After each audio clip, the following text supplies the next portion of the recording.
It was so much negativity, so much what I felt like undue pressure. Sometimes I felt like I was being put under stress deliberately just to confuse me and just to keep me working and keep me working.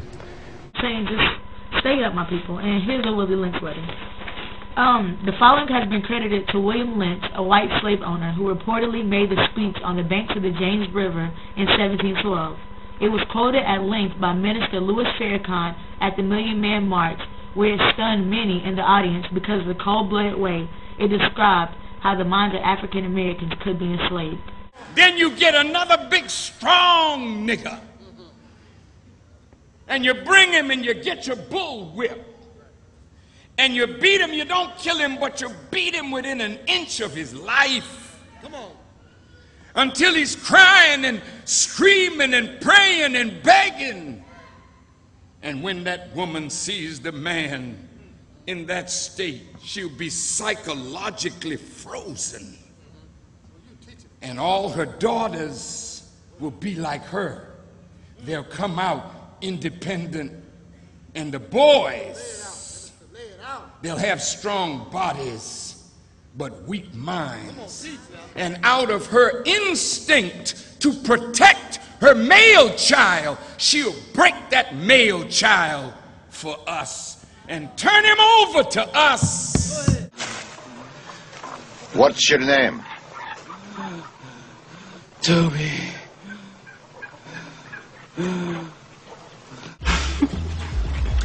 Well, it's like you told me.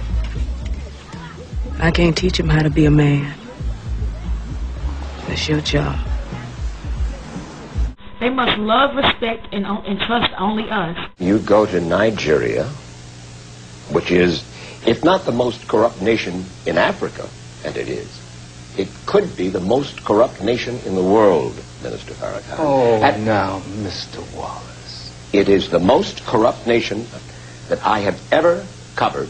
I've been there 25 years ago, and I've been there as recently as last year. Fine. So what? 35 years old. That's what that nation is.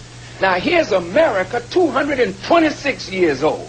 You love democracy, but there in Africa, you're trying to force these people into a system of government that you just have accepted. 30 years ago, black folk got the right to vote. You're not in any moral position to tell anybody how corrupt they are. You should be quiet and let those of us who know our people go there and help them get out of that condition. But America should keep her mouth shut wherever there's a corrupt regime, as much hell as America has raised on the earth. No, I will not allow America, or you, Mr. Wallace, to condemn them as the most corrupt nation on earth when you have spilled the blood of human beings. Has Nigeria dropped an atomic bomb and killed people in Hiroshima and Nagasaki? Have they killed off millions of Native Americans? How dare you put yourself in that position as a moral judge? I think you should keep quiet. Sit your $5 ass down before I make change. People are associated with drugs and the trafficking of marijuana and violence, police arrests. Yeah, man, them crucified Christ, remember? Christ was a Christian and them crucified Christ, say him is not a what No, is. but let's go back to the facts. I have seen the whole African, how they suffered, including my father and everybody. I know this very well. Can you tell a story? Can you tell some kind of a story with that happened? I will just give you a simple example. People used to carry British on their heads.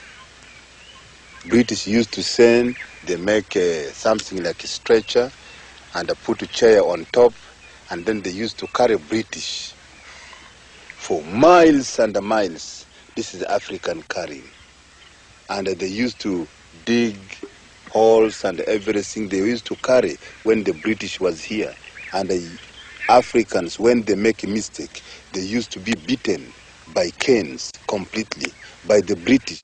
In the 1930s, Germany's cinema romanticized colonial adventures in Africa. But in reality, Germany quelled all resistance in its own colonies with brutal programs of slaughter and genocide. Violence in the black colonies was just a foretaste of what the Nazis would do to the black people closer to home. One of the soldiers of this new army, the young Lieutenant Ritter von Epp, wrote letters to his family while on his way to Namibia. They reveal the extent to which some in the army had come to see the war as a crusade for Lebensraum.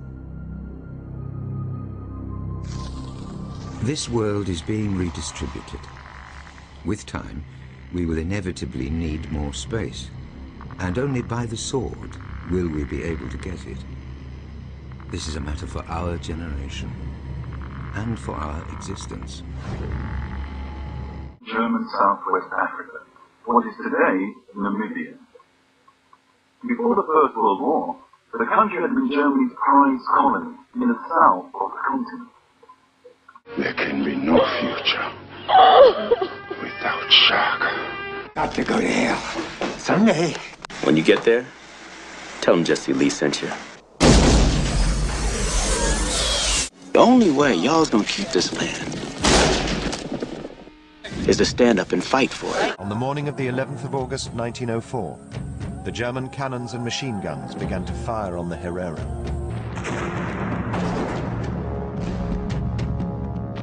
General von Trotter's battle plan was, as he said in his own words, to encircle and annihilate the Herero with a simultaneous blow. By the end of the battle, this was exactly what was happening.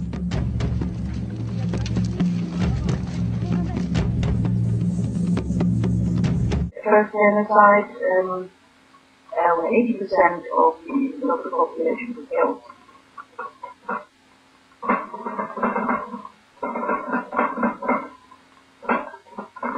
They had also concentration camps in use, and they also used the inmates of the concentration camps already for medical experiments.